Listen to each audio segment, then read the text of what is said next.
Bonjour à tous et bienvenue dans des émissions de l'eau dans le gaz. De l'eau dans le gaz, c'est quoi ? C'est une émission qui est proposée par Écosciences Pays de la Loire avec le soutien de la région Pays de la Loire, où l'on va à la rencontre de chercheurs et de chercheuses de la région pour en comprendre mieux la recherche en train de se faire.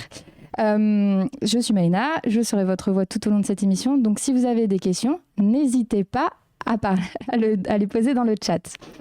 Eh bien, merci Martine de nous assurer que le son fonctionne parfaitement bien. Aujourd'hui, je suis avec Simon Pascal. Bonjour Simon. Oui, bonjour Maïna. Merci d'avoir accepté cette invitation. Avec plaisir. Donc Simon est arrivé en 2023 au Césame, le laboratoire de Nantes Université. Exactement. Et donc c'est un laboratoire, donc Césame ça veut dire chimie et interdisciplinarité, synthèse, analyse, modélisation. C'est ça. Laboratoire de chimie pluridisciplinaire. D'accord. Le fer de lance de chimie moléculaire de la région nantaise. C'est un gros laboratoire d'ailleurs à Nantes. Laboratoire, ouais. Et du coup, tu es chimiste, donc chargé de recherche CNRS et spécialiste des colorants proches infrarouges. Et actuellement, ton projet de recherche s'intéresse au développement de ces colorants pour la production d'énergie. C'est d'ailleurs un projet qui est lauréat du dispositif Connect Talent de la région Pays de la Loire. Et aujourd'hui, on va essayer de comprendre un petit peu ce que c'est des colorants proches infrarouges. Voilà, et comment on est arrivé jusqu'à ce projet de production d'énergie grâce aux colorants proches infrarouges financés par la région. Voilà. Eh bien, d'abord, est-ce que tu peux, avant de rentrer dans le vif du sujet, est-ce que tu peux nous parler un petit peu de ton parcours jusqu'ici ? Ouais, avec plaisir, ouais. Alors, on va passer on a préparé quelques petites illustrations pour que ce soit plus simple. Oui, pour que vous compreniez un petit peu mieux toute l'émission aujourd'hui. Alors, hop. En fait, mon parcours pour devenir chimiste est assez simple et universitaire. J'ai débuté après le bac par 2 années à l'UT de chimie de Rennes. Et après l'obtention du DUT, je suis parti à l'université en L3 puis en master. Et durant ce cursus universitaire, j'ai eu l'occasion plusieurs fois d'effectuer des stages en chimie dans différents laboratoires à Rennes ou à l'étranger. Et c'est ça qui a catalysé mon envie de poursuivre dans le domaine de la chimie. Et à la fin du master, arrivant au bout de ce chemin universitaire, j'ai réussi à trouver une thèse en chimie, notamment ici à l'École normale supérieure de Lyon, où j'ai pu travailler sur le développement de colorants proches infrarouges pour l'optique non linéaire. Donc on va en parler un petit peu plus après des colorants. Et juste pour dire que ça a exacerbé encore plus mon goût pour les molécules colorées et les interactions entre la lumière et la matière. Et à la suite de cette thèse en 3 ans, fort d'un diplôme de doctorat, je me suis dirigé vers un post-doctorat à l'Université de Genève, où j'ai développé des molécules colorées, encore une fois, mais hélicoïdales. C'est des molécules en forme d'hélice qui interagissent différemment avec la lumière polarisée circulairement gauche ou droite. Donc ça a des applications de pointe assez intéressantes. Et puis 2 ans après, j'ai eu la chance d'être nommé chargé de recherche au CNRS, au laboratoire CINAM, qui est le centre interdisciplinaire de nanosciences de Marseille, où j'ai intégré une équipe qui travaillait sur les chromophores, les colorants, et les molécules macrocycliques, où j'ai développé des molécules de grande envergure qui avaient des propriétés colorantes. Mais également, je me suis intéressé au développement des molécules qui étaient les plus petites possibles pour absorber, pour interagir avec de la lumière rouge. C'est toute une thématique. Et du coup, depuis 8 mois, j'ai rejoint le Césame en tant que chargé de recherche. Oui, c'est hyper récent, quoi. C'est très récent, ouais. Avec du coup ce projet... Ce projet Connect Talent fini. Donc j'ai eu la chance d'être financé par la région pour m'accompagner dans ce changement de laboratoire et cette évolution de thématique, où j'avais énormément travaillé avant sur les colorants pour la bioimagerie et j'ai décidé de mettre maintenant mes compétences au service de la production d'énergie en changeant de laboratoire. Et la région m'accompagne dans ces projets. Voilà. Très bien. Et du coup, on va essayer de commencer un petit peu à comprendre un petit peu, ce que c'est les colorants proches infrarouges, pardon.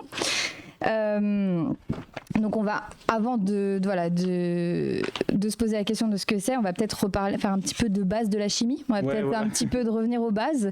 Et, pourquoi est-ce qu'on s'intéresse aux molécules colorées ? Et pourquoi on s'intéresse. Donc on va faire un petit cours de chimie, quoi.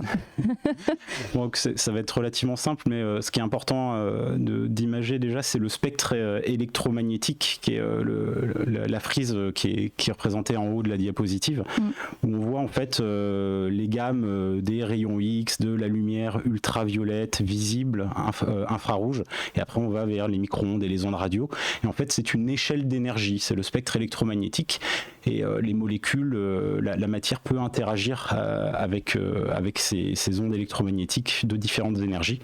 Et nous, en tant que chimistes, en tout cas dans mon domaine des colorants, on travaille principalement avec des molécules qui vont interagir avec la lumière dans la gamme qui s'étend de l'ultraviolet jusqu'au visible. Et le visible, il porte bien son nom parce que c'est la gamme de lumière que notre œil arrive à détecter. Donc que l'œil humain arrive à détecter. C'est ça. Okay. Entre l'ultraviolet et l'infrarouge. Et donc plus on va vers la droite, vers les couleurs rouges, plus l'énergie elle diminue, mais plus ce qu'on appelle la longueur d'onde augmente. C'est ce qu'on nomme en nanomètres, et c'est ce qui nous permet de mesurer la couleur et l'énergie en tant que chimiste et spectroscopiste. D'accord. Et donc le boulot d'un chimiste des colorants, c'est de développer des chromophores. Alors le chromophore, c'est l'autre nom des colorants. Ça vient du grec de chroma qui veut dire couleur, et de phoros qui veut dire qui porte.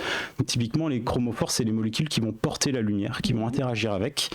Et donc on voit que le type d'interaction qui peut avoir lieu entre une molécule et la lumière, c'est tout d'abord l'absorption qui va donner cette coloration aux molécules. C'est ce qu'on voit un petit peu sur les fioles qui a représenté ici. Vous voyez, c'est des colorants qui sont en solution, on dit, donc qui sont dissous dans un liquide. Et également, les colorants peuvent émettre de la lumière. C'est ce qu'on appelle le phénomène d'émission ou d'émission de fluorescence, comme ce qu'on voit sur la lumière. Sous excitation lumineuse, on va récolter une lumière différente. Et donc pour que ces molécules interagissent avec la lumière, eh bien, on va devoir effectuer toute une ingénierie dessus. Une des choses les plus importantes, c'est qu'il faut que ces molécules aient des électrons qu'on appelle des électrons pi délocalisés. C'est des électrons qui vont voyager d'un côté à l'autre de la molécule. Et quand la lumière va venir frapper la molécule, ça va engendrer des réarrangements, des mouvements d'électrons qui vont impliquer l'absorption d'une lumière d'une telle couleur et la réémission de telle lumière. Et donc c'est cette ingénierie qui est importante pour savoir avec quelle lumière va interagir la molécule. Et donc il y a plein de règles qui existent, et moi en tant que chimiste je fais un petit peu de cuisine avec les molécules pour répondre à un cahier des charges pour des applications en lien avec la lumière. Et c'est pour ça qu'on dit que la cuisine est de la chimie un petit peu aussi. Et c'est forcément lié, on peut faire souvent des parallèles en effet.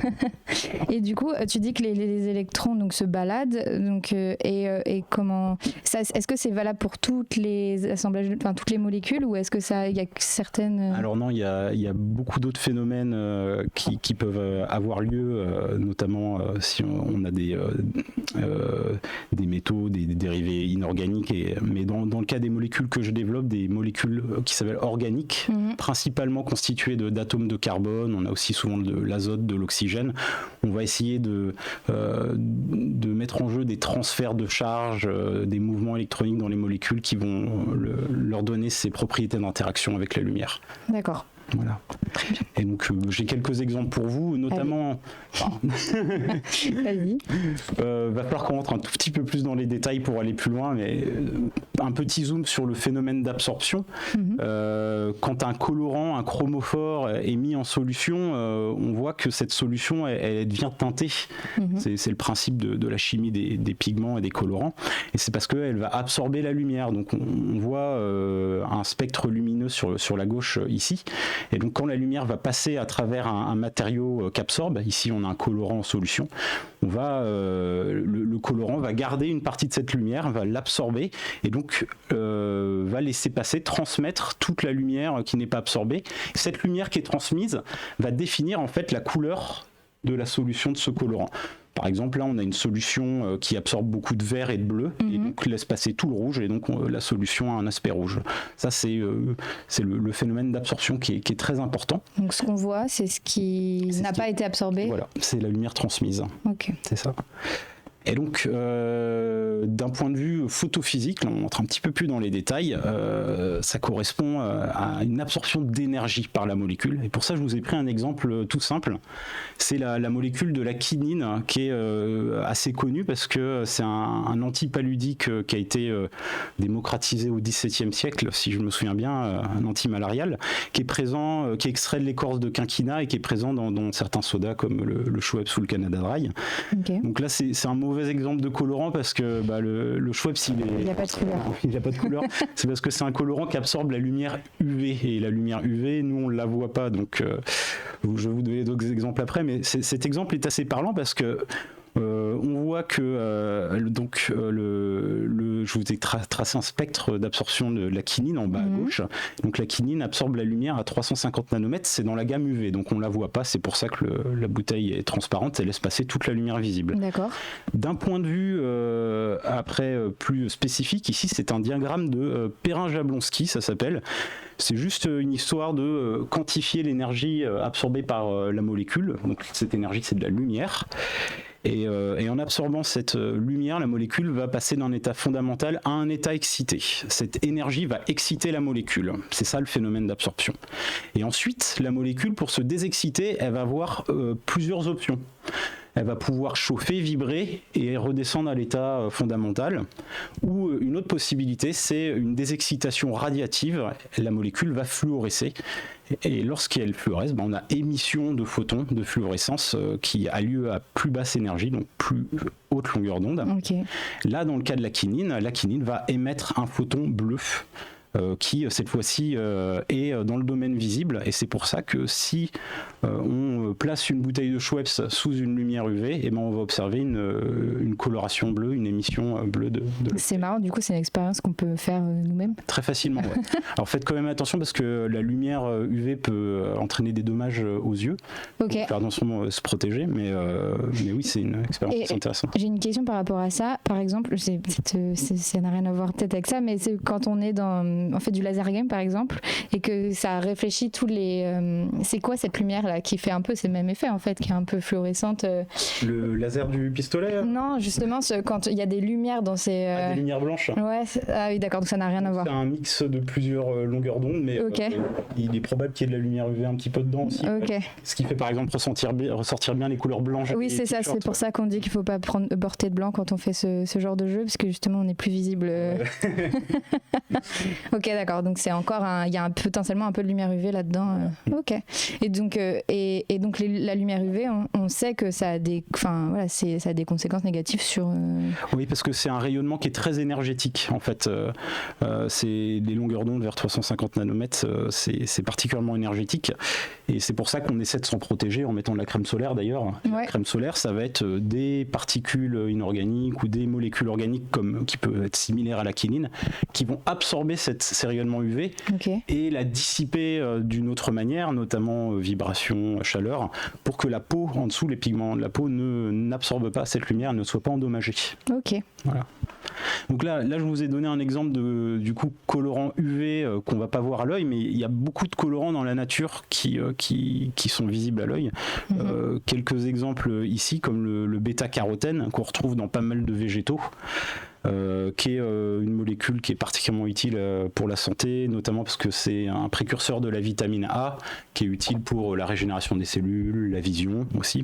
Ok. Et qui a cette coloration orange typique parce que elle absorbe la lumière bleue, verte, donc ça laisse passer en fait le rouge, ça donne cette teinte au carotène. Après, je vous ai représenté aussi l'indigo, qui est une molécule un petit peu plus spécifique, qui est à la base extrait de l'indigotier, c'est ça ?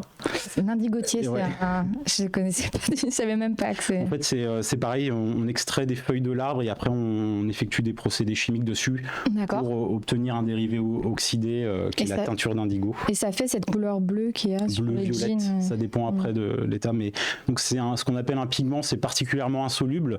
Donc en utilisant des procédés chimiques spécifiques, on peut le fixer sur du vêtement et ça va être très dur de l'enlever après. Oui. C'est pour ça que ça a été utilisé avec les jeans de Nîmes pour la teinture. Ok. Donc là, on a un composé qui absorbe la lumière, un peu du vert, un peu du jaune, un peu du rouge et qui laisse passer tout le bleu. Ça donne cette teinte. Puis enfin, je vous ai gardé une molécule qui est particulièrement intéressante, c'est la chlorophylle. Qui est une molécule macrocyclique qu'on retrouve en fait dans les chloroplastes, qui est une molécule en partie responsable de la photosynthèse des plantes, donc qui va venir capter la lumière pour après pouvoir utiliser cette énergie pour produire de l'oxygène et de l'énergie pour les plantes. Et du coup là, typiquement, on a la couleur de la chlorophylle qui est verte.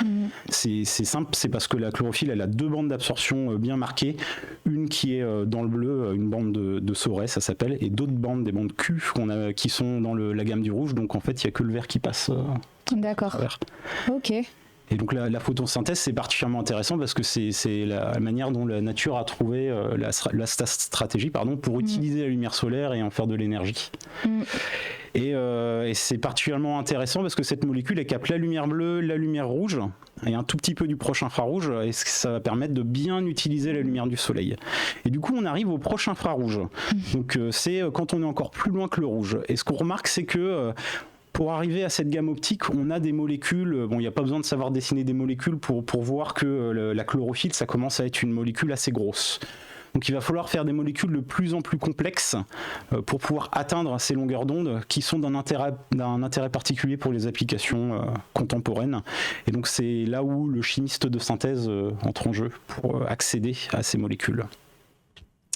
Et je vais vous en montrer quelques-unes. Vas-y, montre-nous un petit peu en détail. Donc il y a plusieurs familles de colorants qu'on appelle proche infrarouge, donc c'est-à-dire des colorants qui interagissent avec la lumière proche infrarouge qui existent. J'ai choisi de vous parler d'une famille principalement parce que je la porte particulièrement dans mon cœur. J'ai beaucoup travaillé dessus pendant mon doctorat et je m'y remets un petit peu maintenant. Ok.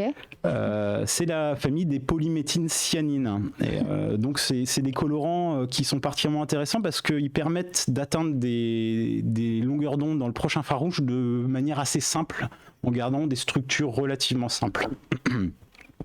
Et donc historiquement, ces polyméthylcyanines, elles ont été utilisées comme agents de contraste pour les émulsions photographiques. Ouais. C'était en fait pour donner plus de détails, de contraste dans les photographies en noir et blanc. Donc c'est un colorant qui est déjà extrêmement connu en chimie, qui a été développé durant le 19e siècle, et qui là maintenant, depuis 2 décennies, revient sur le devant de la scène. Parce que justement, on s'est rendu compte qu'on pouvait facilement développer des colorants proches infrarouges avec ces molécules et accéder à beaucoup d'applications d'intérêt en ce moment, quoi. Et donc en bas, je vous ai montré rapidement pour illustrer en tant que chimiste ce qu'on peut faire pour atteindre le proche infrarouge avec une polyméthine. Donc là, vous voyez, la polyméthine, en fait, on a 2 extrémités qu'on appelle hétérocycliques, c'est du détail, qui sont liées par une chaîne au milieu où il y a les pointillés, et c'est là où les électrons vont venir se balader. C'est ce que je te demandais, en fait, quand il y a une enfin que c'est doublé comme ça veut dire que les électrons font des allers-retours. Voilà, c'est ça. Et là, ce qui est important avec cette molécule, c'est qu'ils sont délocalisés symétriquement. Et le fait que cette molécule soit symétrique, c'est ça qui lui donne ses propriétés d'absorption particulières. Et quand tu dis c'est délocalisé symétriquement, il y a un échange. Voilà, c'est un petit peu, vous imaginez comme si les 2 parties de la molécule, c'était 2 genres de ping-pong, et que le petit plus qui est dessiné, en fait, il était envoyé d'un côté à l'autre de la molécule non-stop. Et c'est ça qui fait que la charge électronique est distribuée symétriquement et que la molécule est particulièrement bien délocalisée, on dit. Et donc on a pu se rendre compte au cours des dernières décennies qu'il était super simple d'allonger cette chaîne qui sépare les deux extrémités pour aller de plus en plus loin dans la gamme visible jusqu'à la gamme proche infrarouge, et ça à chaque fois c'est très peu d'étapes de synthèse, donc c'est particulièrement intéressant pour des applications. Et on remarque notamment ici que arrivé aux portes du proche infrarouge, vers 780 nanomètres, on a cette molécule l'ICG, qui est l'indocyanine green, ça s'appelle. Et c'est un des rares colorants proche infrarouge qui est autorisé par la FDA, qui est la Food and Drug Agency aux États-Unis. Ok. Ça veut dire que c'est un composé qui n'est pas particulièrement toxique, qu'on peut utiliser pour des applications biologiques. Donc c'est un point fort aussi de cette famille de molécules, c'est que... Donc ça veut dire qu'on peut l'utiliser, par rapport à nous, c'est pas toxique, c'est ça en gros? Voilà, ça on peut l'utiliser dans des expériences d'imagerie. Après, si on change des choses sur les molécules, peut-être qu'elles peuvent devenir toxiques, mais cette structure-là, en tout cas, elle est approuvée. Elle l'est pas. Okay. Donc c'est pour ça qu'elle est utilisée pour... Je vais vous montrer quelques exemples. Et donc là, c'est aux États-Unis, mais en Europe aussi, du coup... Oui, elle est vendue. Ouais. Bon, après, je me dis que si aux États-Unis, ils acceptent cette molécule... Enfin non, en fait, c'est plutôt l'inverse. En général, c'est plutôt chez nous, si on accepte quelque chose aux États-Unis, ce qu'ils ont quand même tendance à... Je n'aurais pas m'avancer là-dessus. Sur certains produits, ils ont plus de souplesse qu'en Europe, par exemple. Mais alors, peut-être plus alimentaire, de ce que je sais. Je ne veux pas non plus raconter n'importe quoi, mais en général, au niveau alimentaire, ils ont plus de souplesse qu'en Europe sur la règlement. Sur les OGM, déjà, par exemple, oui, tout à fait. Le cannabis au Colorado. Oui, et dans d'autres États, d'ailleurs, oui, tout à fait. Bref, la FDA, c'est vraiment un gros point, quoi. C'est une molécule, après, ça explique aussi sa démocratisation. Ouais. Et donc, juste pour info, récemment, avec mon équipe à Marseille, on a développé une autre version de cette molécule, qui est celle qui est dessinée tout à droite, qui est encore plus riche en électrons. Et là, on a des propriétés optiques localisées à 1050 nanomètres, ce qui est particulièrement intéressant pour aller faire de l'imagerie avec. Et donc là, ça va être visible qu'avec une lumière infrarouge. Ah ouais. Alors le truc, c'est que quand on prépare cette molécule, elle a une petite teinte verte, un peu comme ça. Oui, parce que dans le nom, de toute façon, ça s'appelle. Parce qu'il y a un tout petit peu de la molécule qui absorbe dans le visible, mais vraiment un tout petit peu, ça lui donne cette teinte verte. Mais par contre, dès qu'on la déplace vraiment 100% dans le proche infrarouge, les solutions redeviennent un petit peu transparentes comme ça, parce qu'on est en dehors de la vision. C'est presque transparent, ça fait un effet un peu... Donc des fois, on peut lancer des réactions, penser que ça n'a pas marché en disant il n'y a plus de couleur, et en fait, c'est parce qu'on est allé trop loin. Enfin, bonne nouvelle. Oui, c'est ce qu'on... du coup, c'est le but, quoi. C'est ce que vous cherchez à faire, finalement. Voilà, et alors du coup, pourquoi est-ce que c'est utile d'aller aussi loin? On y vient. Et je vais juste vous présenter deux volets ici, un volet imagerie et après en énergie. Hop. Et par exemple, on peut utiliser ces molécules pour la bioimagerie optique parce que le proche infrarouge correspond à des longueurs d'onde qui sont utiles pour l'imagerie. Et là, pour ça, je vous ai représenté ici les fenêtres de transparence des milieux biologiques. Donc, c'est une façon de représenter ces zones d'intérêt. On remarque qu'en fait, dans le proche infrarouge, qui est ici abrévié NIR pour Near Infrared, on a des zones où on va dire les tissus, les organes, des composantes du corps humain vont moins absorber la lumière. Donc ça va être plus intéressant d'effectuer des expériences d'imagerie dans cette gamme-là, parce qu'on va dire que si on utilise un colorant comme agent de contraste, on va devoir lui envoyer de la lumière et récupérer sa lumière pour aller imager des zones d'intérêt dans le corps humain. Et c'est mieux si le corps humain il n'absorbe pas la lumière qu'on a envie d'envoyer au colorant. Parce que sinon on va avoir moins de contraste, on va pas bien voir ce qu'on image, on va pas aller très profond. Donc c'est intéressant d'envoyer de la lumière et de récolter de la lumière dans ces gammes optiques, dans ces fenêtres de transparence des milieux biologiques qui sont situées principalement dans le proche infrarouge. Donc on va essayer de concevoir des colorants qui absorbent et émettent de la lumière dans cette gamme-là. Et là, je vous ai donné 4 exemples d'utilisation de colorants proche infrarouge en bioimagerie. Par exemple, on va pouvoir... Si tu arrives. Vas-y. Directement utiliser la molécule en spray et, pendant une chirurgie. Et la molécule va être conçue pour aller se fixer aux cellules cancéreuses. Et grâce à une caméra qui va enregistrer, qui va pouvoir détecter la fluorescence dans le proche infrarouge, on va pouvoir marquer les endroits où sont les cellules cancéreuses pour aller directement les retirer. Et donc guider la main du chirurgien avec ses colorants proche infrarouge. Donc ça, c'est une vue d'une caméra là où on voit en vert. Donc les cellules cancéreuses en vert, c'est ça? C'est ça, voilà, qui ont été marquées. Et donc ça, c'est avec une polyméthylcyanine que ça a été effectué justement, une dérivée de l'indocyanine green. À côté, c'est encore une autre application en bioimagerie, c'est ce qu'on appelle le theranostic. On va utiliser des colorants pour aller imager des cancers, et après avec la lumière on va aller détruire ce cancer parce que la molécule va aller générer des espèces toxiques aux cellules cancéreuses sous stimuli lumineux. Donc en fait c'est le fait d'envoyer de la lumière sur la molécule qui va faire que ça va détruire les cellules cancéreuses. Ça s'appelle la thérapie photodynamique. Et c'est assez efficace. C'est assez efficace pour certains types de cancers, par exemple les cancers de la peau. Donc il faut savoir que par exemple il faut réussir à aller en profondeur. Ouais. Donc on ne va pas pouvoir utiliser cette thérapie photodynamique pour des choses trop en profondeur, ou alors il va falloir utiliser une fibre optique pour atteindre l'endroit et l'illuminer pour détruire les cellules cancéreuses. Mais ça reste peu invasif en fait finalement. Voilà, ouais, okay. C'est ça. Et puis plus ciblé. Oui. Donc ça c'est top. Sinon, tout plus simplement, juste pour imager, on va pouvoir utiliser des molécules proches infrarouges diluées dans le sang comme agent de contraste. Et ça c'est pareil, c'est un dérivé cyanine qu'on avait publié en 2017, où on a reconstruit le système vasculaire sanguin du cerveau d'une souris avec une profondeur de 300 micromètres en utilisant...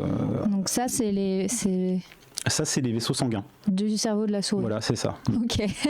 Donc, on a une image recréée en 3D avec de l'absorption à 2 photons, une excitation à 2 photons, ça s'appelle, avec ces colorants, qui a lieu dans le proche infrarouge. Et c'est pour ça qu'on a une bonne profondeur, un bon contraste d'image. Et du coup, potentiellement, ce genre de représentation, ça peut servir à quoi en médecine ? Comprendre comment sont agencées les choses, pouvoir suivre des phénomènes biologiques aussi. On peut détecter des variations de pH, peut-être dans le futur on pourra détecter des variations de température, des choses comme ça. D'accord.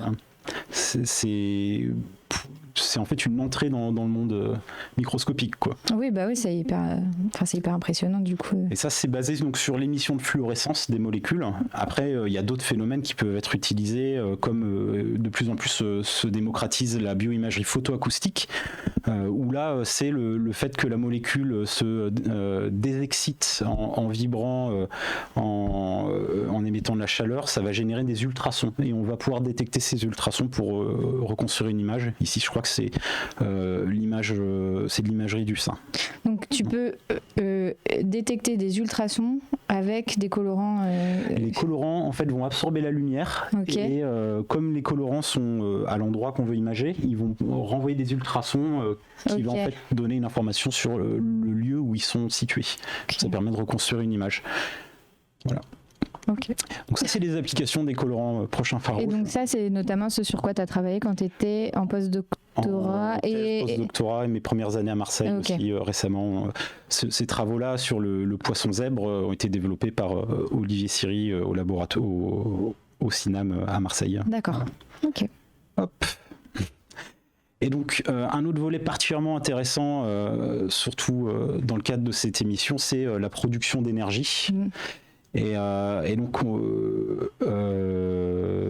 ce qui peut être particulièrement intéressant, je peux te laisser parler un petit peu. Tu veux que je l'introduise la notion du coup, en fait, l'idée c'est que si on parle d'énergie, justement, c'est notamment parce que c'est le contexte du projet de recherche sur lequel tu travailles.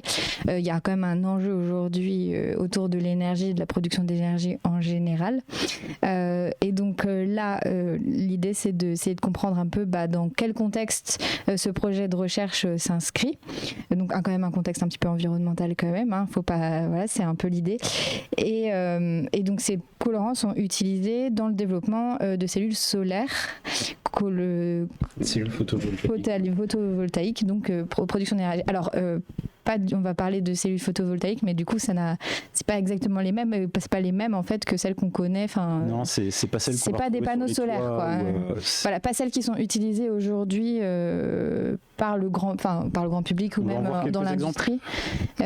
Pour l'instant, ça reste une utilisation plus de recherche en fait finalement un peu. Ça a beaucoup de potentiel et c'est de ça dont on peut parler en fait.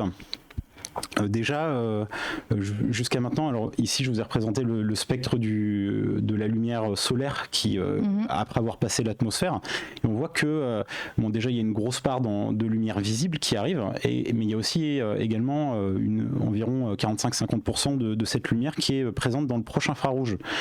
Et donc il est important d'avoir des matériaux et des molécules qui absorbent cette lumière-là pour pouvoir s'en servir pour créer de l'électricité avec. Ouais. Et donc, parce que du coup, il y a quand même un intérêt. Enfin voilà, le soleil produit une énergie. C'est tout l'intérêt justement des cellules source photovoltaïques. Infinie d'énergie en une heure. Continu. Enfin, continue non, mais. Si, c'est une énergie continue. Ah oui, par contre, oui, c'est pas pilotable dans le sens où quand il y a des nuages, ça peut être problématique. D'accord. Mais du coup, là, c'est un des points importants qu'on peut aborder. C'est juste que c'est une source d'énergie qui arrive constamment, peut-être un peu moins ici en Pays de la Loire selon la pleine saison. Bon là aujourd'hui on peut pas dire que ce soit les journées où on va le plus capter de la lumière du soleil, enfin d'énergie solaire. Mais en gros la planète peut recevoir en une heure une quantité d'énergie qui correspond à ce qui est dépensé par la population mondiale en une année, quoi. Donc c'est assez donc un peu énorme. On a tout intérêt à utiliser cette énergie pour pouvoir l'introduire dans le mix énergétique. Parce qu'on voit qu'ici le renouvelable en fait c'est juste une toute petite part de l'énergie, l'approvisionnement énergétique mondial, et qu'il faut absolument réduire drastiquement les énergies fossiles et les remplacer par plusieurs types d'énergie renouvelables. Et là l'énergie solaire est particulièrement utile pour nous aider à atteindre ce but. C'est ça. Donc là, ici, on voit bien qu'on est encore ultra dépendant du charbon et de oil, c'est le pétrole, j'imagine que c'est ça. C'est ça. Donc en fait, c'est finalement la grosse majorité de la production énergétique dans le monde aujourd'hui. Et donc, d'une part, il faut réduire la consommation parce que là, ce qu'on voit, les énergies renouvelables, elles viennent juste se mettre par-dessus. Voilà, mais elles remplacent rien pour l'instant. Non. Elles ont, même malgré l'augmentation, quand même, ces dernières années, on a vu une augmentation de la production énergétique par les énergies renouvelables, mais c'est ridicule comparé à la production des énergies fossiles. Et le nucléaire, je pensais quand même que c'était plus que ça. Et c'est pas tant, finalement. Il est en rouge, hein, c'est ça Je crois que c'est ça. Et c'est des données de 2022, si je me souviens bien. Oui, donc c'est assez récent quand même. Oui. En tout cas, le solaire va venir participer à tout ce mix d'énergie renouvelable pour produire de l'énergie, mais également des petites molécules qui seront d'intérêt, des molécules énergétiques comme l'hydrogène, dont on va pouvoir parler aussi. Et donc pour poursuivre Oui, non, vas-y. Hein. L'hydrogène, on en parlera peut-être à la fin sur la. Enfin voilà, vu que c'est un peu la finalité, la potentielle finalité après. Donc on parlait des différentes technologies photovoltaïques qui existent. Si vous êtes intéressé dans la comparaison des différents dispositifs, je vous invite à visiter la référence qui est notée en bas de cette diapositive, qui est en fait un site qui recense l'efficacité de toutes les cellules photovoltaïques qui ont été développées depuis les années 70. Et donc, selon le type de technologie, on peut voir quelle est leur efficacité en termes de rendement, photoproduction, le rendement de photoconversion. Et donc, les technologies phares en ce moment, ce sont les cellules photovoltaïques au silicium, les cellules photovoltaïques qu'on voit aussi en violet, gallium arsenic, qui fonctionnent très bien. Bon, après, le truc, c'est que c'est des matériaux qui peuvent être chers, toxiques. Oui, c'est ce que j'allais dire. Le silicium, ça reste quand même produit un peu l'autre bout du monde aussi. Il faut pouvoir, on va dire, le récupérer, puis après le purifier, parce qu'il faut qu'il ait une certaine cristallinité. Il va devoir être chauffé à des températures extrêmes. Donc besoin de beaucoup d'énergie. Voilà, c'est ça. Production de ces cellules va demander beaucoup d'énergie. Ce qui est très bien aussi, si elles produisent après de l'énergie pendant plusieurs années et qu'elles arrivent à rembourser l'énergie qui a servi à leur fabrication. C'est un peu toute l'idée du rapport coût énergétique de production et finalement ce qu'elle va dépenser sur sa vie, le rapport. C'est ça. Est-ce que finalement c'est intéressant ou pas quand même de... Tout ce qu'elle va redonner comme énergie. Et silicium, petite question un peu comme ça, donc aujourd'hui c'est produit, dans le monde c'est utilisé pour pas mal de choses, mais est-ce qu'il y a une limite à ce matériau-là ou pas? Aujourd'hui on sait, ou est-ce que tu sais déjà? Non, je ne suis pas spécialiste. Si tu ne sais pas, c'est pas grave. Ce qu'on voit, c'est que les rendements sont plutôt très bon, mais comme toujours, du progrès est possible, notamment essayer de simplifier les matériaux pour qu'ils soient abordables, faciles d'accès, de ressources renouvelables si possible, et puis tout est améliorable, mais bon, J'essaie de noter le site pour le mettre dans le chat. Comme ça, il y aura le lien. NREL.gov/PV. Best Research. Il suffit de googler ce qui est écrit en haut. Oui, sinon, mais comme ça, si les gens veulent le lien, je l'ai mis dans le chat. Il y a pas mal de technologies qui émergent en ce moment, les CIGS, les perovskites. Et moi, ce dont je vais vous parler aujourd'hui, c'est les dispositifs émergents qu'on voit là ici, c'est tous ces couleurs un petit peu orangées.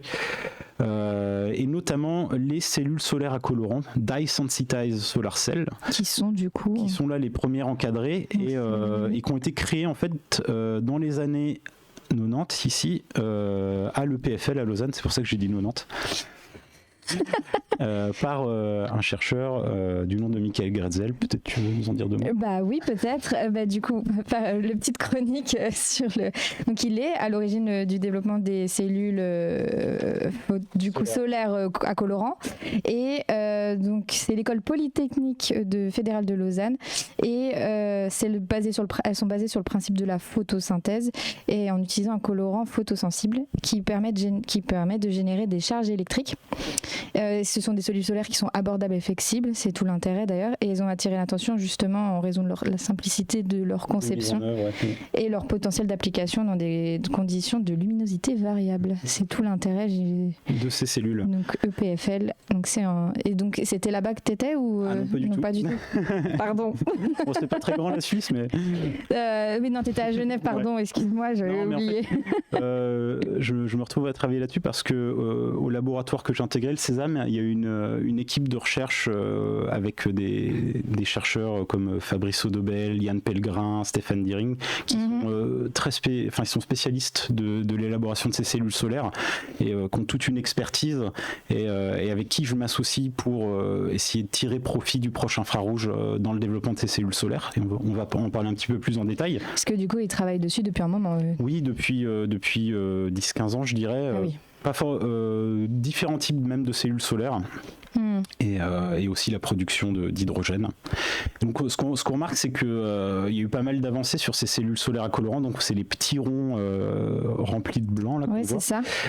Et là maintenant le record est à 13% d'efficacité de ces cellules solaires, ce qui est honnêtement plutôt bon, ce qui permet de se tourner vers des applications où on va générer de l'électricité, ce qui paraît peut-être minuscule par rapport à d'autres cellules solaires, mais du coup les avantages que tu as énumérés et qu'on va revoir rapidement maintenant font que au final ces cellules solaires sont particulièrement intéressantes et puis de toute façon pour la production de masse et pour l'utilisation.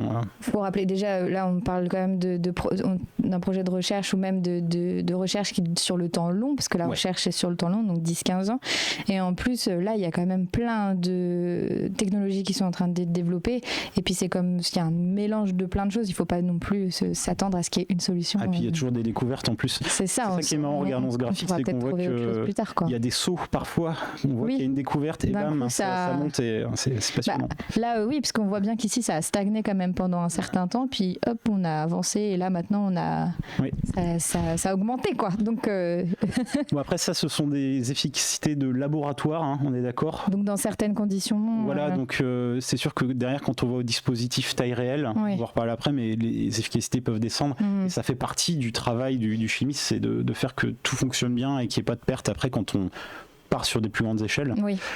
Et donc là, je vous ai justement. Donc ça, c'est à l'EPFL, c'est ça ? C'est une photo du centre de congrès de l'EPFL, donc à Lausanne, où on voit que le mur, pardon, je vais y arriver, les baies. Oui, les vitres, oui, c'est ça. Du bâtiment sont colorées parce qu'elles sont constituées en fait de ces cellules solaires à colorant. Ouais. Je crois qu'il y a 150 mètres carrés de modules, avec plein de petits modules de 35 par 50 cm, si je me souviens bien. D'accord. Et on voit que c'est une technologie qui permet d'avoir des cellules qui sont un peu transparentes, colorées, donc c'est assez esthétique.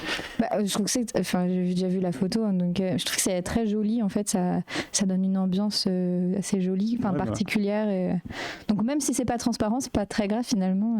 Voilà, ça dépend de l'usage qu'on veut en faire après aussi. Exactement. Ouais.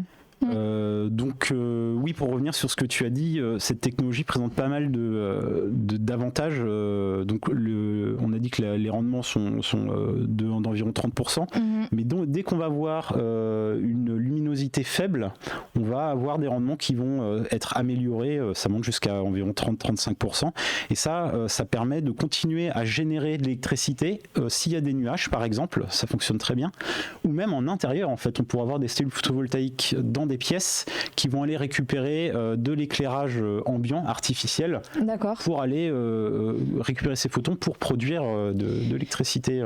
Donc même si c'est nuageux, donc ça veut dire que alors ça capte donc l'énergie solaire quand même, c'est ça, mais parce que du coup qu'est-ce qui fait que même si c'est nuageux, ça capte aussi bien, enfin ça capte en continu? Alors déjà il y a une chose qui est pas mal, c'est qu'il n'y a pas besoin d'angle spécifique. Oui, comme par exemple avec les panneaux photovoltaïques. Voilà, on a des composés cristallins, là on a des molécules qui sont absorbées dans tous les sens sur la cellule, ce qui fait que ça va capter la lumière sous tous les angles. Après, pour cette histoire de luminosité, j'ai un trou, alors pour ne pas dire de bêtises, je ne vais pas aller plus loin. D'accord, ok, non, pas de souci. Si tu sais pas, ça arrive. On ne sait pas tout. Ok. Et du coup, la conception de ces cellules est assez simple. Ça permet d'avoir des dispositifs qui sont légers, qui peuvent être sur des substrats en dur ou flexibles. Ouais. Et puis, la mise en œuvre de la fabrication de ces cellules est tellement simple que, au final, la cellule va redonner l'énergie qui a servi à sa fabrication en moins d'1 an.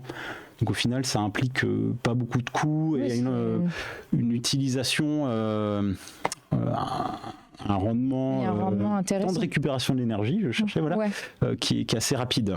Oui, parce que c'est vrai qu'en moins d'1 an, c'est peu finalement. C'est peu, ouais. Mais ça, c'est parce qu'en fait, elles sont simples à préparer. Il n'y a pas de matériaux toxiques. Il n'y a pas besoin de haute température ou de vide aussi pour les préparer. Et donc, en fait, finalement, on peut considérer qu'après donc ce temps de récupération, c'est que plus du surplus, en fait, la production. C'est ça, ouais. Le but, c'est à partir du moment où ça devient intéressant. Ce serait intéressant de savoir, justement, par exemple, comparé à d'autres cellules solaires, quel est le temps de récupération sur les autres. Ce serait intéressant d'avoir une comparaison. Il y a beaucoup de paramètres à revoir pour la préparation. Je parlais de température, l'abondance des matériaux, ce qu'il faut que ce soit protégé de l'air ou pas, parce qu'il y a des dispositifs qui peuvent être assez fragiles. Oui. Pas mal de choses. Il y a plein de paramètres différents. Mais donc, je vais vous montrer rapidement comment on les prépare au laboratoire. C'est simple, il faut deux substrats de verre et on utilise du verre conducteur qu'on appelle du FTO. Donc il y a une petite couche conductrice dessus sur lequel on va venir déposer des particules d'oxyde de titane. Donc l'oxyde de titane, c'est un oxyde métallique qui n'est pas rare spécialement et qui est assez simple à préparer. Et cet oxyde de titane mésoporeux, il va être en fait le point d'accroche des colorants. Les colorants, c'est les molécules dont je vous parle depuis tout à l'heure. On en a vu quelques exemples qui vont venir s'absorber sur le dioxyde de titane. Donc c'est les petits points rouges là que vous voyez apparaître sur la diapositive. Et du coup, c'est ce qu'on appelle ça une photoélectrode. C'est la partie du dispositif qui va venir absorber la lumière. Et donc on va relier cette photoélectrode à une contre-électrode qui, elle, en fait, présente une fine couche d'un catalyseur métallique qui servira à régénérer le colorant. C'est l'autre côté de la cellule. Et du coup, la cellule solaire, elle est remplie avec un médiateur redox. Donc c'est un électrolyte. Généralement, c'est un mélange d'iode. Qui va servir à régénérer le colorant durant le processus de la cellule photovoltaïque. Et donc ce processus, une fois que le colorant il absorbe de la lumière, donc il va passer à l'état excité. Donc c'est la même chose que je vous ai dessiné avec la quinine. Donc ce que tu as dit au début, ce que tu as expliqué au tout début. Sauf que là on va absorber la lumière visible du soleil et puis le prochain infrarouge si ça marche. Et donc une fois qu'elle est excitée, cette molécule elle va pouvoir plus facilement s'oxyder, c'est-à-dire perdre un électron, elle va l'injecter dans l'oxyde de titane qui est un semi-conducteur.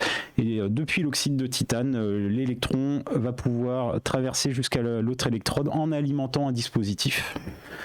Et du coup, en arrivant à la contre-électrode, il va y avoir une catalyse qui va permettre de transférer cet électron à l'iode, qui lui-même va venir régénérer le colorant en lui redonnant cet électron qu'il a perdu. Et donc là, on a un cycle fermé qui est auto-entretenu. Donc c'est une idée brillante qu'a eu qu'a eu Grätzel à l'époque, et c'est une façon en fait de d'émuler la photosynthèse d'une manière très très simple et élégante.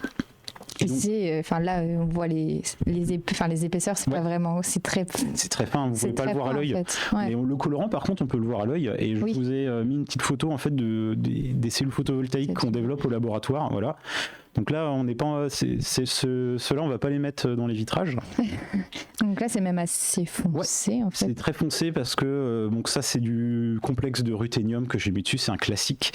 Et on voit que c'est juste il y a 0,25 cm² d'espace avec du colorant. Okay. Et en connaissant parfaitement cette surface où j'ai absorbé le colorant, après, en utilisant une lumière solaire artificielle, je vais pouvoir déterminer le rendement de ma cellule et ça va me permettre de voir si mon colorant est efficace, et c'est comme ça qu'on évalue et qu'on progresse. Donc là, en fait, avec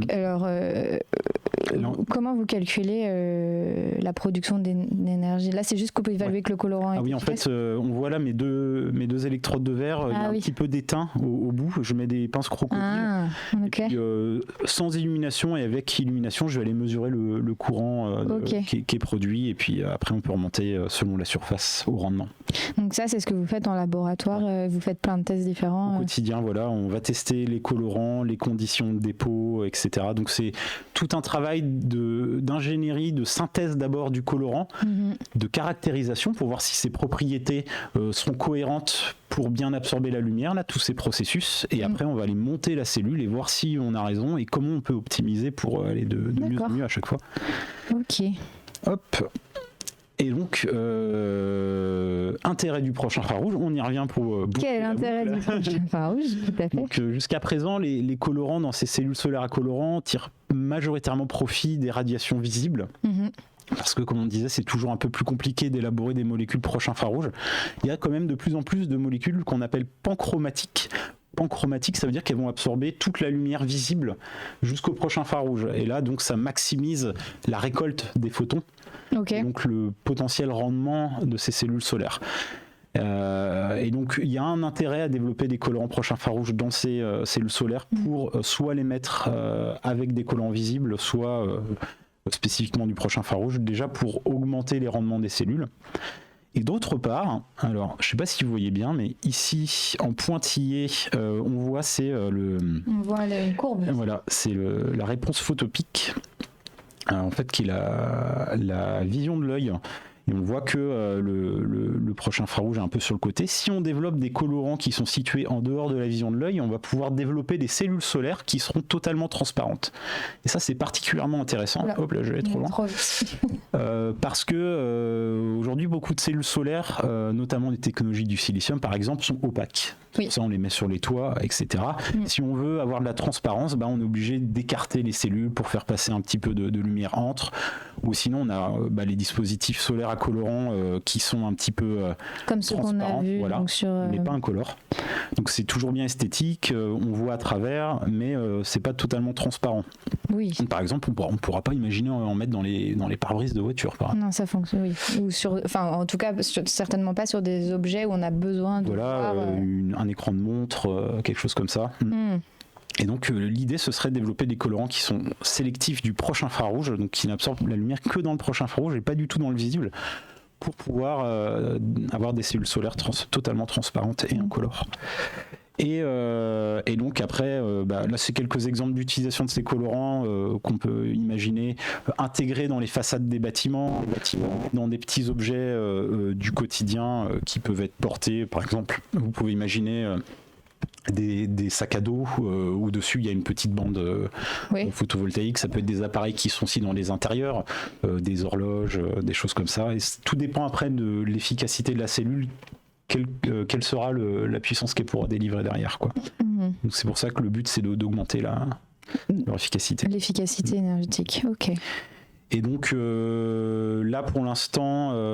Ah oui, pardon, je voulais aussi souligner un autre aspect important.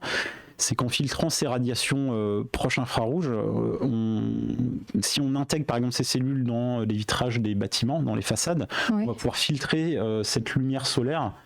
et donc limiter un petit peu, dans une certaine mesure, la montée en température des bâtiments, ce qui peut être utile dans le cadre du réchauffement climatique, quoi.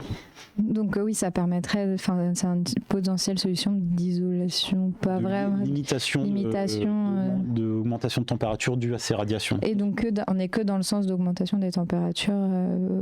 Ouais, c'est ça. Ouais, pour limiter les bâtiments l'été, par exemple. Est-ce que c'est un peu le même principe que, par exemple, ici, on a sur nos vitres, on a des filtres. C'est exactement la même idée. Ouais. Qui, du coup, ça renvoie, fait un effet miroir, mais du coup, nous, comme on est bien exposé au soleil, ça permet de limiter Ah oui, d'accord. Là, c'est la réflexion de lumière. Je sais pas, je me posais la question parce que du coup, l'idée d'avoir installé ça, c'est à la fois pour pas qu'on nous voit et à la fois et à la fois pour justement l'été limiter en fait. Ça, c'est pratique. Ça existe aussi juste pour l'UV en fait, où on veut garder des vitres super transparentes, mais ne pas avoir de radiation UV à passer pour la température.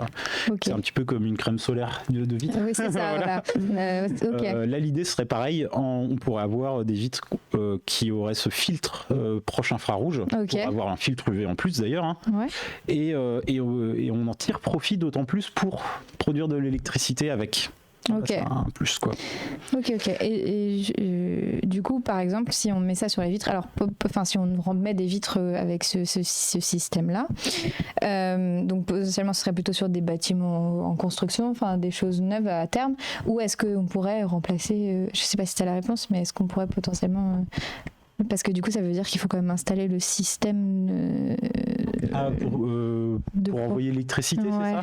Après, c'est juste une histoire d'électrode à placer. Ok, je ne sais pas. Alors, je ne sais pas si on ne peut pas imaginer avoir un bâtiment qui va produire son électricité entière tout seul, mais par contre, on pourrait imaginer, par exemple, alimenter un système de ventilation, aller spécifiquement. Puis comme on disait après, la production d'énergie, c'est un mix, et c'est en mettant les choses bout à bout qu'on va réussir à arriver à cet équilibre aussi. Oui, tout à fait. Ouais. Mais du coup, c'est une solution. Et puis il faut tout de même atteindre une certaine efficacité, comme le montre cette figure où plus on monte en transparence, moins on peut facilement être efficace parce qu'on n'utilise plus les photons du visible. Donc c'est un peu un entre-deux compliqué à atteindre, et il va falloir avoir des PCE, donc des rendements de photoconversion importants pour réussir à alimenter des dispositifs qui vont être utiles dans la vie de tous les jours. Et pour l'instant, il y a encore du boulot. Parce que du coup, l'idée, c'est quand même d'aller chercher tout ce qu'il y a dans le proche infrarouge, donc toute cette lumière. Maximum. C'est ça. Donc même si du coup, il y a moins de... Est-ce que je peux juste revenir là ? Oui, bien sûr. Parce qu'on voit bien que dans le proche infrarouge, il y a moins de radiation. Oui, mais on ne pourra pas aller trop loin. Parce que sinon, après, en fait, le dispositif est basé sur des niveaux énergétiques bien calibrés, bien connus. Et à partir d'une certaine longueur d'onde, au-delà de 900 000 nanomètres, on ne va plus pouvoir injecter d'électrons dans la cellule. Donc il y a des limitations aussi à ce niveau-là. Et pourquoi on ne peut pas ? Parce que les niveaux électroniques de la molécule seront trop bas pour pouvoir transférer un électron au dioxyde de titane. Dans ce cas-là, il faut utiliser un autre semi-conducteur peut-être. Il y a énormément de travaux, de possibilités d'évolution sur ce sujet, de choses de surprises que nous réserve le futur. Et donc pour pouvoir espérer utiliser ces dispositifs purement proche infrarouge, il faut atteindre des rendements de photoconversion de l'ordre de 6-8%, 10%, ce serait top. Et en fait, pour l'instant, on n'y est pas du tout, parce qu'il y a eu quelques travaux précédents. Notamment la première publication que j'ai trouvée date de 2009. Il y a eu l'équipe d'Arakawa qui a développé cette polyméthylcyanine, donc c'est la même famille de molécules dont on parlait tout à l'heure, qu'elle avait utilisée pour la photographie, et donc qui a pu développer une cellule solaire à colorant avec un rendement de 2%, ce qui est plutôt bien pour un premier essai. Et puis par la suite, il y a eu d'autres développements par des équipes asiatiques qui ont développé des méropolyméthine squarène, donc c'est encore d'autres dérivés polyméthine un peu plus spécifiques qui ont montré des meilleurs rendements jusqu'à 6%. Cependant, en fait, la transparence n'était pas on voit que parfaite. On voit qu'il y a du vert, voilà. qui est passé. Donc ils ont une bonne efficacité, mais c'est pas transparent et incolore, donc c'est pas encore. C'est pas encore ce qu'on cherche, quoi. Et récemment, en fait, il y a eu une percée par l'équipe de Frédéric Sauvage qui travaille à Amiens, qui ont développé encore un dérivé polyméthine, et cette fois-ci dans la cellule photovoltaïque, dans la cellule solaire colorant qu'ils ont développée, ils ont eu un bon rendement de 3%, et ils ont surtout caractérisé une transparence particulièrement intéressante. Donc on voit là sur la photo. On voit, oui, que c'est presque transparent. C'est ça. Je dirais même que c'est un peu légèrement flou, quoi, mais sinon, c'est... Donc ça, c'est une prouesse avec cette molécule, et d'ailleurs ils continuent encore à développer. L'équipe de Frédéric Sauvage avec ses collaborateurs, ils ont développé ils travaillent dans une start-up qui s'appelle G-Light, qui développe des électrolytes et des cellules solaires de grande envergure. Ils travaillent en collaboration avec l'équipe de Nantes. Voilà, sur cette thématique. Et donc le résultat le plus récent au niveau du développement de molécules, c'est un résultat qui a été obtenu au laboratoire Sésame à Nantes par l'équipe de Fabrice Sodebel. Là où tu travailles. C'est ça. Et en fait, cette molécule a permis d'avoir un rendement de 4%, et elle est plutôt stable dans la cellule. On voit qu'il y a une bonne transparence. Donc c'est plutôt prometteur pour la suite. Et du coup, il y a encore des améliorations à faire. Et moi, j'arrive dans cette équipe avec toutes mes connaissances de conception de molécules proches infrarouges pour les mettre au profit. Et surtout, en fait, entre le domaine de l'énergie et celui de la bioimagerie, il y a beaucoup de similarités. Et peut-être qu'on va pouvoir appliquer des concepts de la bioimagerie à la production d'énergie pour pouvoir augmenter les efficacités des cellules. Voilà. Du coup, là, quand CRI, c'est la transparence, c'est ça? Non, c'est la transmission moyenne, AVT, la transparence. Et par contre, le CRI, c'est l'indice de rendu des couleurs. Ah, donc, d'accord. C'est si les couleurs, on va dire, ont un bon rendu à travers la cellule. Ouais, voilà. Parce que là, il y a juste 1% de différence, et pourtant, je trouve que la différence est quand même... C'est peut-être dû à ce qu'il y a derrière, alors je sais pas. Ah, la couleur peut-être derrière est plus... Ok. Non, c'est juste moi après. Ça reste une photo, hein, je sais pas. Peut-être qu'elle a été améliorée pour que... Non, je rigole, je peux pas dire. Non, ils ont pas fait ça. Je pense pas non plus. Ce serait triché. Ok. Et donc là, toi, t'arrives. Là, voilà, il y a encore beaucoup de futurs développements dans cette thématique qui est assez prometteuse. Donc là, c'est au point de vue des cellules solaires à colorant pour produire directement l'électricité, mais il y a aussi un potentiel pour la production d'hydrogène. À la base, c'est pour ça que du coup, mais du coup, c'est super intéressant puisqu'on vient. Alors, l'hydrogène, c'est quand même un sujet d'actualité.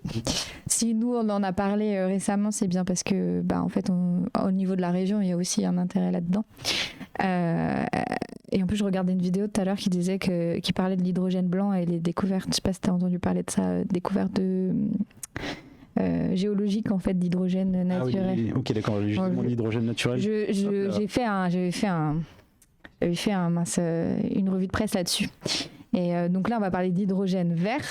Parce que du coup, là, il n'y a pas le blanc, mais le blanc, c'est très récent. Oui, donc c'est le gris, là. Ouais. Là, c'est le gris. Donc... Il y a une classification par couleur de l'hydrogène. Je ne vous l'ai pas mis pour vous, je l'ai mis pour moi parce que...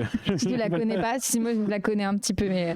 Et du coup, là, quand on parle de production d'hydrogène avec des cellules solaires, ça va être de la production d'hydrogène vert. Photoproduction d'hydrogène, en fait. Donc, c'est le soleil qui va nous permettre de produire de l'hydrogène. Donc, énergie renouvelable. On ne va pas utiliser de matière fossile. Et donc production par électrolyse. Non, c'est pas par électrolyse, c'est plus un procédé inspiré encore une fois de la photosynthèse. D'accord, ok. Comme on fait parfois avec les algues ou la biomasse ou des choses comme ça, non? Parce que je crois qu'il y a des trucs comme ça aussi, pareil. Je pense qu'il y a peut-être des algues qui sont développées pour produire de l'hydrogène. Il y a une histoire avec ça aussi. Après, c'est toi la spécialiste. Non. Alors, il y a plein de techniques différentes. Je les connais pas toutes, donc je suis pas spécialiste de l'hydrogène. Surtout pas dire ça. Mais je sais qu'il y a des projets de recherche justement basés sur le principe de la photosynthèse pour de la production d'hydrogène. Voilà, c'est tout. Donc du coup, c'est quoi le Enfin, vas-y, dis-nous un petit peu. Oui, donc on en arrive à l'hydrogène. Si vous êtes arrivé jusque-là, bravo. Si vous débarquez, bon courage. Oui, parce que du coup, tout ce qui était avant était quand même assez important pour comprendre pourquoi on en arrive là. En fait, c'est un concept, c'est les dispositifs photocatalytiques à colorant sur lesquels l'équipe du Sésame travaille déjà pas mal, où on peut aller directement utiliser les matériaux, les concepts des cellules solaires à colorant, pas pour produire de l'électricité, mais pour aller produire directement des molécules d'intérêt, ici du dihydrogène, qui va être utilisé après, qui peut être utilisé comme carburant ou comme réactif pour l'industrie chimique. En fait, c'est un porteur d'énergie. C'est un vecteur d'énergie, oui, tout à fait.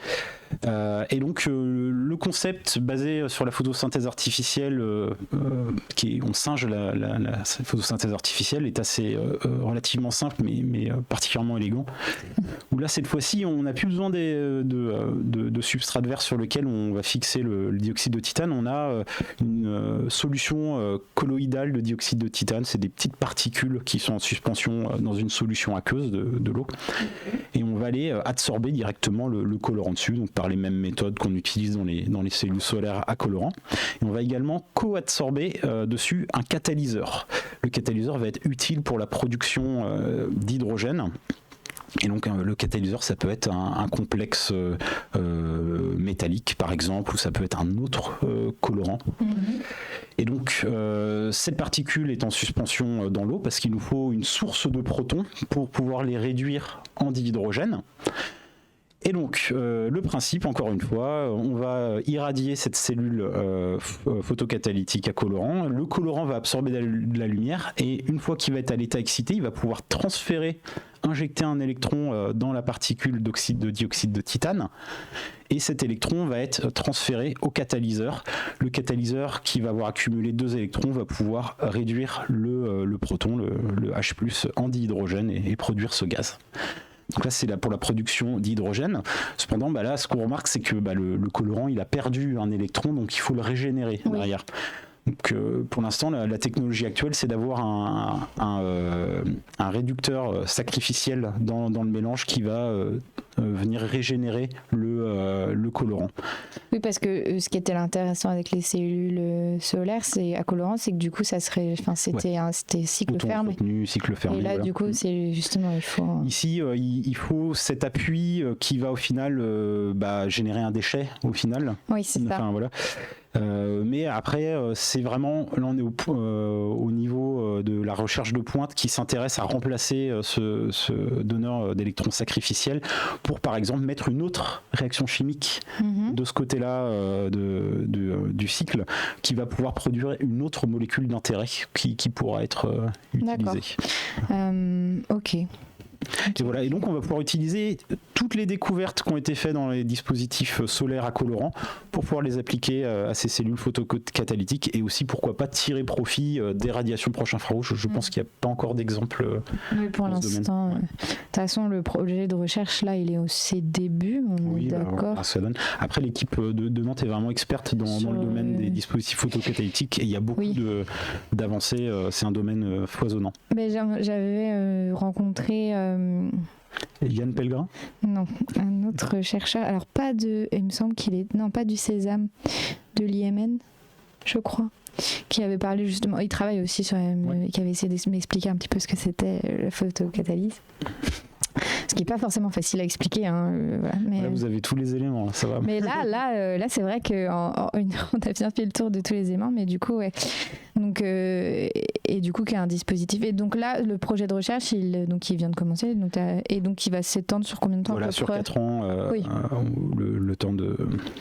il y a beaucoup de molécules à synthétiser, caractériser, aller vers les dispositifs. C'est un travail d'une certaine envergure, et donc j'ai recruté une équipe pour... Oui, c'est ce que j'allais te demander, vous êtes plusieurs dessus, j'imagine il y a de doctorants, postdoctorants. Voilà, et puis après on a plusieurs collaborations intéressantes, parce que, déjà, pour caractériser les molécules, des fois il faut aller regarder les procédés, les processus photophysiques qui ont lieu, qui peuvent favoriser l'injection d'électrons ou justement faire que la cellule ne ne fonctionne pas, donc identifier quelles sont les limitations de ces choses-là. Donc on a des collaborations aussi pour modéliser les propriétés électroniques de nos molécules.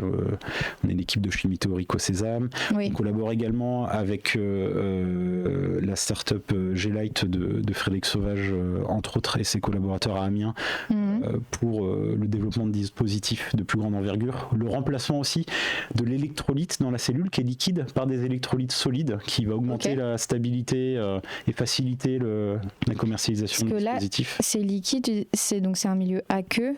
Là, pour les dispositifs photocatalytiques, oui. Je vais te retourner sur les cellules solaires, où aussi il y a du liquide dedans. Ouais. Et alors, peut-être que tu vas devoir expliquer un truc que tu t'as déjà expliqué, mais c'est juste pour être sûr d'avoir bien compris. L'hydrogène, quand on parle de production d'hydrogène, ça veut dire que souvent on dit qu'on va le séparer d'une autre molécule parce qu'elle est souvent rattachée à des hydrocarbures ou par exemple l'eau. C'est encore un autre procédé. Donc là, ça n'a rien à voir en fait. Mais en fait, là, vous allez produire de l'hydrogène sans avoir besoin de faire ça. Les particules, en fait, dans l'environnement des particules, on génère l'hydrogène qui en fait est un gaz, donc pour être récolté à la sortie du dispositif. Et donc ça vient pas du tout, en fait, c'est dans le milieu aqueux. Ouais, c'est l'eau qui est transformée. Ouais. Ah oui, donc c'est bien. C'est de l'eau. Ok. C'est ça, un milieu aqueux. Oui, bah, du coup, je me dis, il y a de l'eau dedans, mais peut-être que... Après, c'est sûr que si il y a une autre réaction chimique qui permet de boucler la boucle, de l'autre côté, il faut pouvoir séparer les deux produits. Oui, c'est ça. Après, il y a plein de gens qui ont cette expertise. Je parais très bête.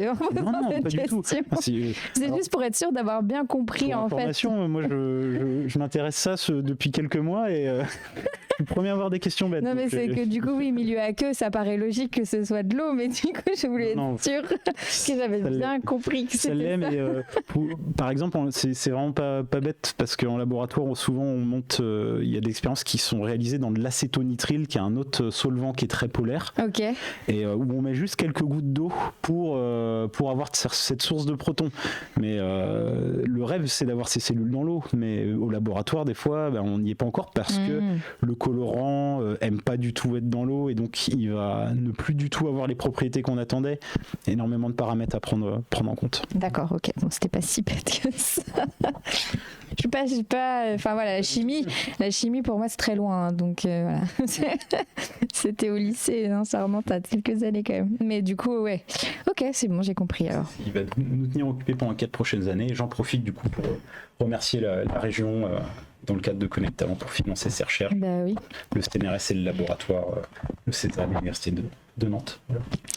Eh ben, merci beaucoup Simon pour toutes tes explications, c'était très intéressant. En tout cas moi j'ai appris plein de choses. Je vais revenir sur mon petit... c'est la fin, mais si vous avez des questions, n'hésitez pas. Je crois qu'il y a quelques personnes qui nous regardent. Il nous reste pas beaucoup, un petit peu de temps, si tu... mais on peut peut-être... mais en tout cas, voilà, on peut attendre un tout petit peu s'il y a des questions. Mais je pense qu'on a fait quand même pas mal le tour de pas mal de choses. De toute façon, cette émission elle sera disponible en replay sur YouTube, sur la chaîne d'Écosciences Pays de la Loire. Et puis, c'était l'avant-dernière émission sur un petit peu le sujet de l'hydrogène, puisque voilà, c'était un peu dans le cadre du projet du parcours hydrogène, le premier élément qui a été créé par Terre des Sciences et du coup en partenariat avec Écosciences. Le mois prochain, on reçoit Pierre Marty de Centrale Nantes qui est chef de projet du cluster cargo et donc qui travaille sur la décarbonation du transport maritime. Donc on parlera un peu d'hydrogène, mais de plein d'autres choses aussi à côté. Et puis on se retrouve aussi pour la prochaine revue de presse. On ne sait pas encore de quoi on va parler, mais on va bien trouver un sujet, je pense. Donc merci à tous pour votre participation, votre écoute. Et puis on vous dit à une prochaine. Au revoir.